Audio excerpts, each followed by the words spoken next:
Good morning, everybody. I think you're going to find that Ricky and I are in fierce agreement with each other. I think you summarised by saying that there wasn't really a property bubble. Okay.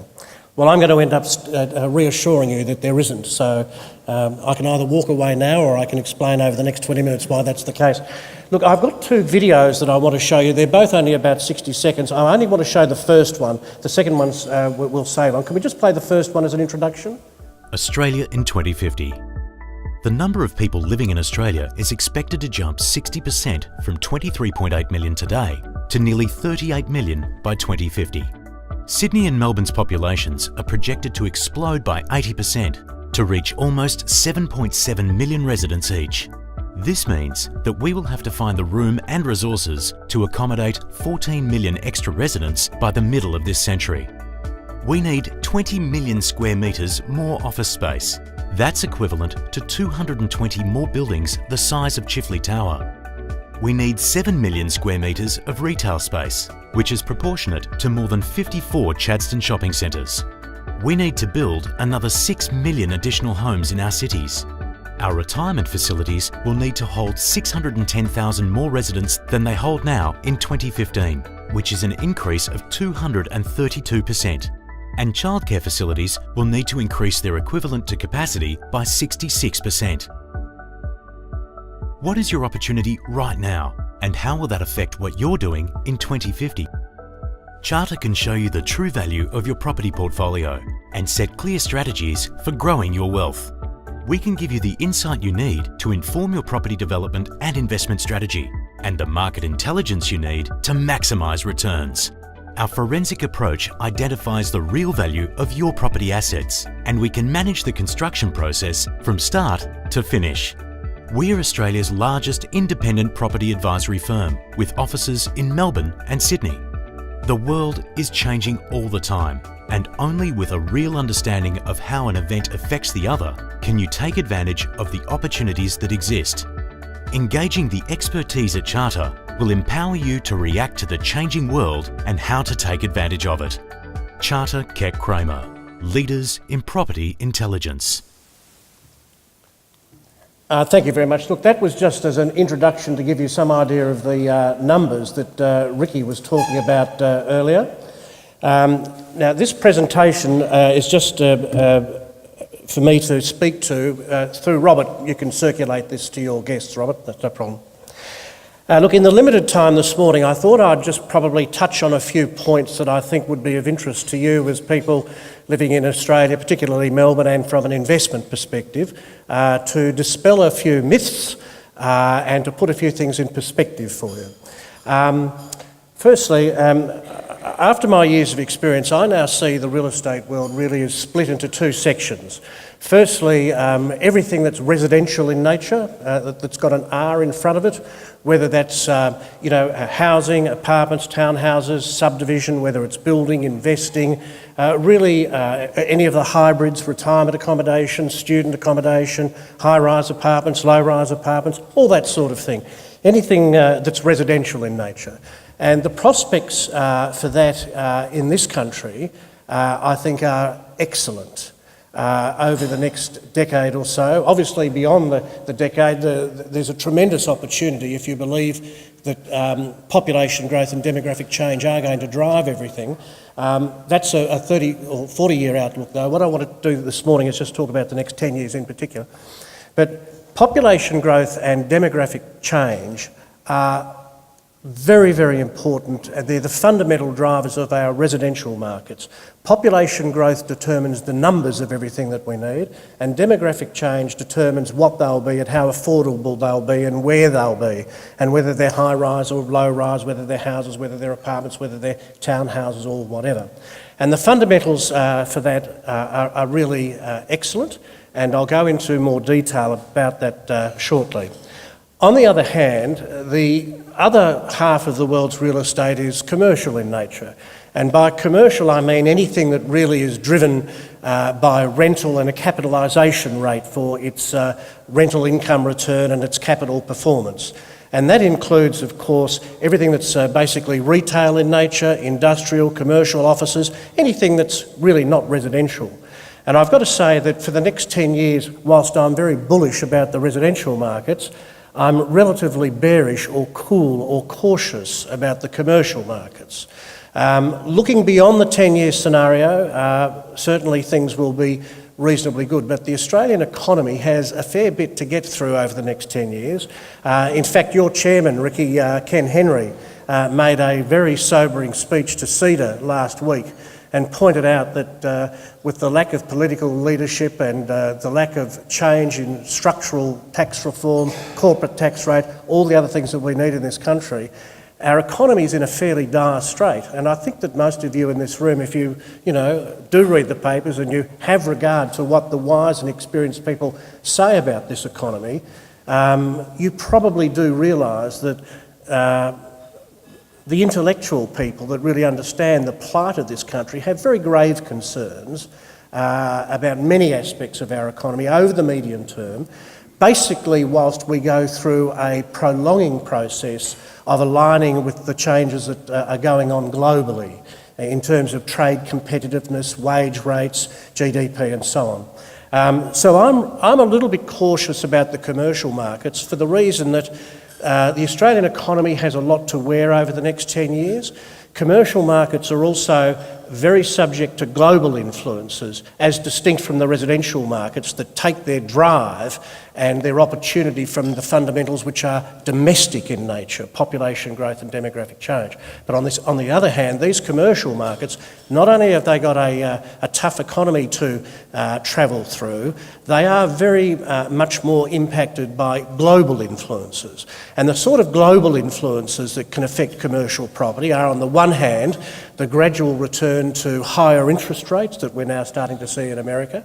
And believe me, there has always been and will continue to be a correlation between property yields or capitalisation rates and interest rate levels generally. And in the process of capital values increasing significantly over the last 5 or 6 years because capitalisation rates firmed or reduced in line with lowering global interest rates, as we've now touched the bottom and start to come out on the other side and we start to see interest rates move up again, there will be a number of factors in that correlation nexus that see property yields probably soften off where they've been. And in fact, I would make a prediction that they've passed their lowest point, but I'll come back to that in a moment. But these global factors that affect the commercial property markets, therefore, are on the one hand a return to higher interest rates. Secondly, something that the Australian economy is very vulnerable to is currency fluctuation. Now, there's a lot of people that think the Australian dollar is too high at 75, 76 cents. There's a lot of people that analyse it. I don't know what the bank's current position is, Ricky, but there's a lot of people that think that intrinsically it should really settle around about 70 cents. Are you nodding there, Ricky? I don't know. Yes, okay. Perhaps as the greenback strengthens. Now, what we've got to take into account there, and this is really important, listen to this very carefully. Just about everything that is sold out of a retail shop in Australia, other than for a manicure, massage and latte, is actually imported from overseas. So if the Australian dollar goes down, the costs of imports go up. So how do our retailers maintain their profitability and pass on their higher costs in an economy where there's virtually no wage growth? And the only way that they're going to be able to do that is to be very careful about their overheads and looking to contain them. And there's a very strong possibility, of course, that would lead to some increase in unemployment, and it would also lead to a lot of those retailers looking to resist rental increases. And there's a real prospect that will happen. And because the retail sector is such a large part of the Australian economy, there's lots of other classifications of real estate that hang off the retail sector, including administrative accommodation, logistics, warehouses, transport and so on. So currency fluctuations are always a two-edged sword. But believe me, if the Australian dollar gets down to 70 cents, and if it dipped any further than that, it would be a very difficult period for the Australian retail sector, and that would have a major adverse impact on our economy. So that's another reason, quite apart from global interest rates and a tough Australian economy, that's another reason why I've got an eye very highly cocked on what might happen if our dollar goes down further. One of my other concerns, and I won't keep listing them, but one of my other concerns is that I don't think as corporate Australia is currently retaining enough capital for future investment. Because we have an economy that's increasingly swelling with baby boomers like me who are very unsatisfied with the returns I'm getting on my savings, and I'm saying to the corporations in which I've got shares invested, give me more dividends, what management is doing unwisely is giving those dividends and not retaining enough of their capital for future investment. And I have a concern that this will probably flare up and demonstrate itself in the stock market a few years from now. So look, this is not, I'm talking in terms of generalisations, I'm talking in terms of why I draw a line of distinction clearly between what I consider to be the positive prospects for the residential markets and the cooler prospects for the commercial markets. There are always exceptions, of course, and things happen and things turn. But I just don't think that you will see the tremendous performance in terms of rental increase and capital growth in the commercial property sector that we've seen over the last 5 years. I think that it'll be much slower. I think that some of the REITs and managed funds, driven by smart young things with MBAs who are on bonuses, that have been buying a lot of properties at very low internal rates of return, might find that their forecasts are not met. Not that that will worry them, because they'll be in Monaco on their bonuses or whatever they're doing, leaving the mum and dad retail investors languishing a bit. But perhaps in a sustained low interest rate environment, we have to adjust to that reality in any event.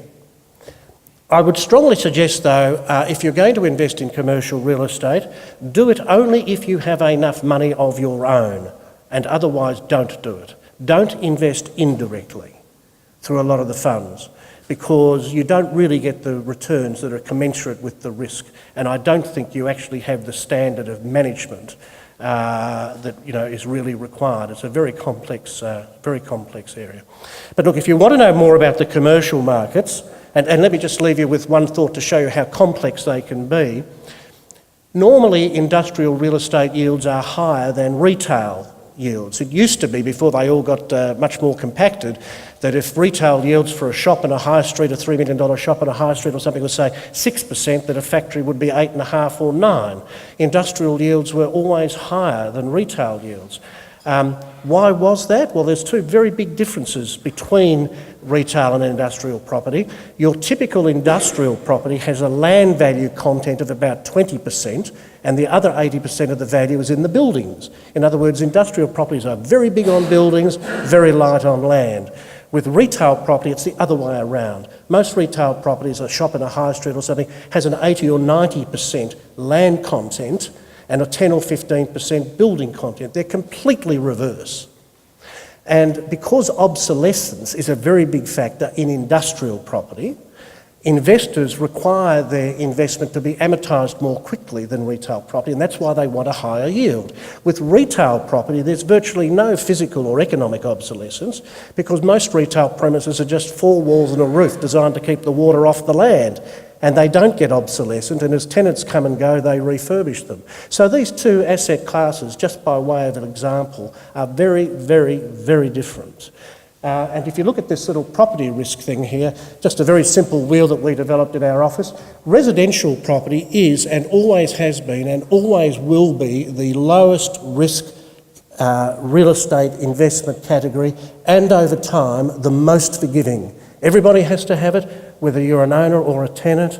It's a low entry price point, it's very liquid. As you move around that circle, the risk increases enormously. And the lowest risk commercial category is retail, because it associates very closely with residential property. But can I say to you that if you're moderately wealthy today, a moderately wealthy Australian, let's say you've got assets of $10 million, you'll probably be mostly invested in residential property. But as your wealth increases, maybe 20 million, you think to yourself, oh, well, I've done pretty well in the residential markets now, everything's buttoned down, I'll venture out, I'll buy a retail property, I'll buy an industrial property.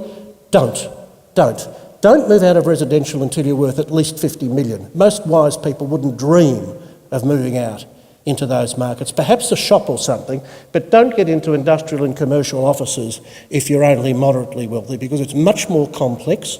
You can lose your money far more quickly and it can bite you. Now again, that's a generalisation, but be very careful. If you think that you're worth 15 or 20 million, so you go and buy a commercial office, come and see me and let me talk you out of it for good reason, okay? But if you want to know any more about the commercial markets, you can catch up with me through that. And as friends and clients of Roberts, I'm happy to spend an hour or so anytime at no charge with you to talk about your personal needs. Now, I just want to talk about the residential markets now, and I'm going to split it into two categories. I'm going to talk about apartments, just to dispel a few myths, because it's an interesting story. And then I'm going to talk about housing, and then I'm going to tell you why I don't think that we have a housing bubble of any significance to worry about. I was very pleased to see Ricky's numbers coming through there on the housing scene, because if you remember what she was saying to you, she was saying that, this supply balance is not as bad as some of the popularist media might make out, that you need to put it into perspective. There's a lot of misinformed commentary going around, and in fact I think a lot of it finds its way into and is accepted by APRA, who then put the pressure on the banks, and the whole thing's actually a bit out of perspective, and I've said that to the banks. But let me just give you a few touch points on the apartment market so that you can understand this. Firstly, the measure of supply and demand.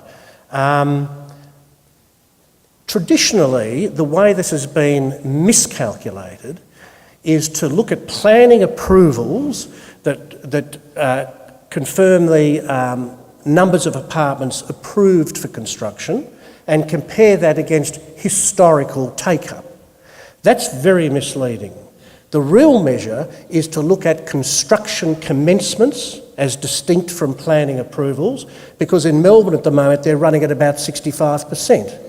And in Brisbane they're running at about 60%, and in Sydney they're running about 70%. So construction commencements are a lot less than planning approvals. And then instead of looking at historical take-up, you've got to look at projected take-up, because we're entering into an environment in Australia where there is much more so than ever before demand for apartments and townhouses. So if you discard the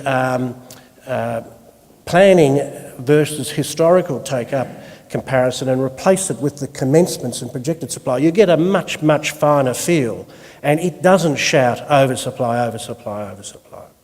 And the reason it doesn't is really quite simple. Most of you should know that the reason some planning approvals don't get up is because the process is that once you've got a planning approval, you offer your project to the market. If it's not underwritten by pre-sales, you don't speculate it. The banks require you to have it pre-committed. You as a savvy investor, savvy developer won't build something unless the risk is minimised. So there's this self-governing factor that means that projects don't get built unless they're sold.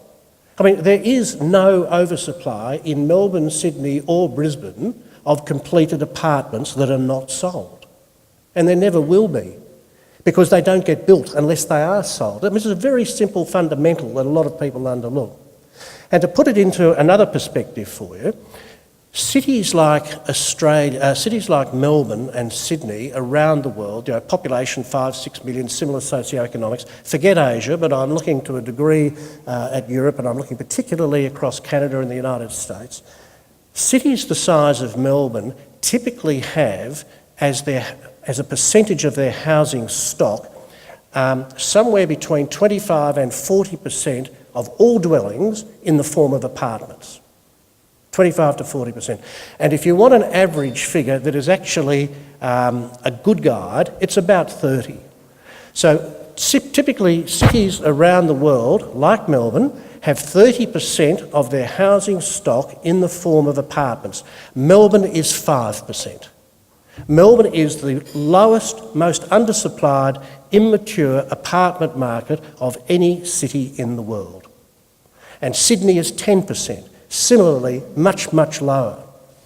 And the reason is that as major metropolises, we don't have the long history of urbanisation and consolidation and generational change that a lot of these other cities around the world that have experienced, typically, in London and New York and Paris, to use the old Peter Stuyvesant comparison. And of course, we don't have the same conditions as is experienced across the ASEAN region. So it's no wonder, but it is staggering to realise that we are that low. And not only that, if you measure accurately the potential sources of supply, the planning routes, our construction capacity, even the apprentices that are coming out of the system, if you look at the capacity of Australia's construction industry to produce apartments, and if you overlay that against the projected demand, which is coming out of population growth and demographic change, it'll be 20 years before we get to 20%. So even in the next 2 decades, we're still going to end up undersupplied with apartments and townhouses. When my father was born, he was born in Bendigo. He had basically the Bendigo countryside as his backyard. His family owned a plant nursery, and on this 20-acre plant nursery there was a wire fence that stopped his backyard from being with the countryside. So my dad grew up with basically the countryside as his backyard. When I was born, I grew up on a family home in Box Hill, and we had a 1,000 square metre block. So I had a cubby house and a gum tree and a vegetable patch, and I had about 700 metres of backyard. When my kids grew up in Toorak, they had 300 metres of backyard. And my grandson and my new granddaughter, who was born yesterday, have no backyard. This is what generational change is all about. This is the changing way that we live. That's an example of the increasing densities that we've got. Of every new home buyer in Melbourne, and it's basically the same in Sydney, it's about 50-50 still. 50% of them want to live on the urban fringe in a house and land package in the sort of conventional Australian way, but the other half want to live closer into town for a whole lot of reasons. But of course that's where they're challenged with affordability, because they can't buy a house and land closer into town, generally speaking. And this is what's giving rise to all of the townhouses and all of the apartments. And I can tell you that with the demographic preference being what it is, and with the population growth being what it is, you haven't seen anything yet in terms of the transformation that the metropolitan areas of Melbourne and Sydney and our other capital cities will go through, the others to a lesser extent, Melbourne and Sydney, and particularly Melbourne. Melbourne is as flat as can be at the moment, relatively, compared with what it will be 20 or 30 years from now. And you will see, out High Street and out Nicholson Street and out Fitzbrunswick Street and all through the north and all out through, Doncaster and beyond to Ringwood and down to the south, all through the southeast corridor and out to Cranbourne and on the way down to Geelong. 10-storey buildings 10 years from now will be commonplace. There'll be hundreds and hundreds and hundreds of them. Make no mistake, there'll be hundreds and hundreds and hundreds of them, because that's the way this city that's the only way this city can expand, given the demographic preference of its citizens, the affordability issue and the population growth that we're going to experience. Now, to talk about housing, everybody says, well, there's a great housing bubble. Look at it, it's that great big balloon on your table over there. Stand back, it's going to pop and send breakfast everywhere. It's not that bad, it's not like that. Yes, certainly we've seen a lot of growth off the back of low interest rates and all sorts of other contributing factors over the last 5 or 6 years. I think and agree with Nikki that what we will see will be a significant slowing in the rate of growth, but not a reversal. These analysts that float in from America, Goldman Sachs and the rest of them, and tell us, oh, you've got a terrible situation here, it's out of control. What they are doing is they measure income against house value. Income against house value. Well, that's got nothing to do with it. The measure is income against mortgage debt. Mortgage debt is where the issue is, not house values. Have you got a problem if you've got a $2 million house and a $50,000 mortgage? Of course not. If you've got a $2 million house and a $1.95 million mortgage, you've got a different situation. But the real analysis is with income to mortgage debt, not house values. And what that stupid analysis of house values ignores is that there's an enormous amount of equity in the housing markets in Australia. And the house values are high in Sydney, but those people have got very high equity as well. Very high equity. If you do have, well, there are really only sort of two factors, that external and internal factors that create a bubble to pop. The external factors, could either be, they'll probably keep Trump handcuffed, I guess. There's probably not too much coming out of that. I think probably the most probable but still unlikely global event that could shake everything, including housing values in this country, would be if there's a tremendous mismanagement of the Chinese economy. Given our dependency on it from an Australian perspective and also its impact globally. I mean, no government has ever been charged with the responsibility of measuring or managing such a large and such a fast-growing economy. So if the Chinese get it wrong, that's just bad luck. But anyway, I don't think that'll happen. Internally, it would either be an increase in interest rates or unemployment, or both. I think we are going to see an increase in both, but slow and predictable. If you had a 150 basis increase in interest rates, and if unemployment went to 7%, and I disagree a little bit there, Ricky, I think unemployment's on the up. But where that will land in terms of mortgage delinquency will be on the urban fringe. The $450,000 house where there's mum and dad earning two incomes totalling 120 grand a year with 3 kids and 4 cars and blah, blah, blah. Like most of these things, when it hits the fan economically, it doesn't affect you and it doesn't affect me, it affects the people who can least afford it. So if there were any housing crisis, it would be on the urban fringe and restricted to the slower economic group, those people that are doing it hard. And if there were any circumstances that you could widely imagine that would begin to affect middle category or middle socioeconomic house values, there are a couple of fundamental catch nets. If this is the level of home ownership at the moment, 1.5 to 3 million in the inner suburbs of Melbourne and Sydney, there's a much bigger plateau just underneath that of people who can almost afford but haven't yet been able to buy. And if those properties started to come down, they'd be caught very quickly by the second rung of people that have the confidence to go ahead. So I can tell you, in our analysis, and we've been saying this for a couple of years now, there is no housing bubble. Real estate values are not going to collapse. There is no apartment oversupply. Although I wouldn't encourage you to invest in apartments as a passive investment, invest in real estate, invest in residential housing. And just in closing, can I say to you that in complete contradiction to there being a bubble, there is still excellent opportunity to invest in just conventional housing in Melbourne. You can go anywhere in the north, Northcote, Preston, Coburg, Brunswick. If you buy a house there today for $800,000-900,000, it'll put a couple of $100,000 in the next few years. I can guarantee it. All disclaimers aside, I can guarantee it. And if you go down, Frankston's a great area to buy at the moment. What used to be wrong with Frankston's now either dead or in jail. Frankston's a wonderful place to buy property. It's 20 minutes closer to Melbourne just because of the Eastern Freeway, and there's big upside. You can go out with a blindfold into a dozen suburbs in Melbourne and buy a house safely and see good capital returns over the next 3 or 4 years.